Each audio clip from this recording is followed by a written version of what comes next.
yàlla mayee yow soxna si nga am boroom kër sopp Cheikh dama dem ba sa jëkkër soo ko gisee Cheikh nga gis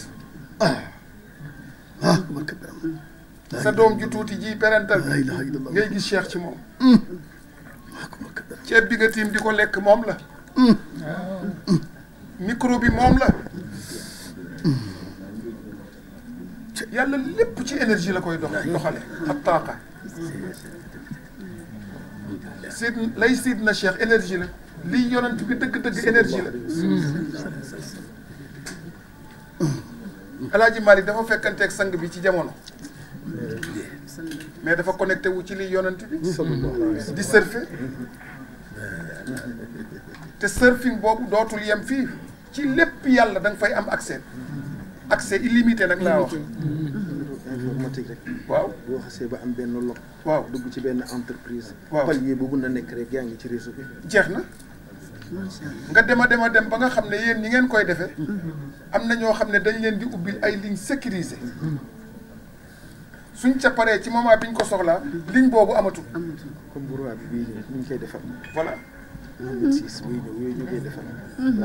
waaw Mohamed Sis buy ñëw dañ koy defar ligne boo xam ne bu ko teggee rek fale ba dañuy sonné. waaw voilà gis nga nag baatin bi ñuy dund nii. ku la koy expliquer te du ko jaarale fii may wax. doo gaaw a dem nit ñi da ngay wàcc tolloog ñoom. te sax lay tax nga mën a tolloog ñoom da ngay nangu ne maa leen gën a suufi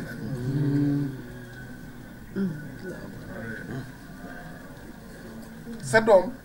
ji nga bëgg a yar ci kër gi soo nanguwul ne yaa ko gën a xalele fekk ko ci raison ci raisonnement wam doo ko mënal dara di seetaan na ñoom ay métier waaw di nangu itam li la société bi di imposer nga fexe ba débarrassé wu ci sa doom ñëw di la laaj waaw maman papa lii lan la nga daaj mbéj yaa sob da nga mën a laaj moom te yow la war a laaj moom su laajul fu muy xame soo ko dàqee nag mu dem waa mbedd mi di ko tontu soo toogee ak sa doom mu tëb laaj la yàlla ak lay examen yàlla ak lay examiner moo tax fexeel ba am courage wu bul tricher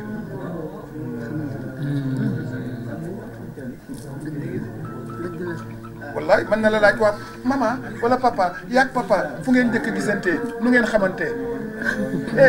yow nettali ko foofu yaa ngi koy jàngal lan la war a tànn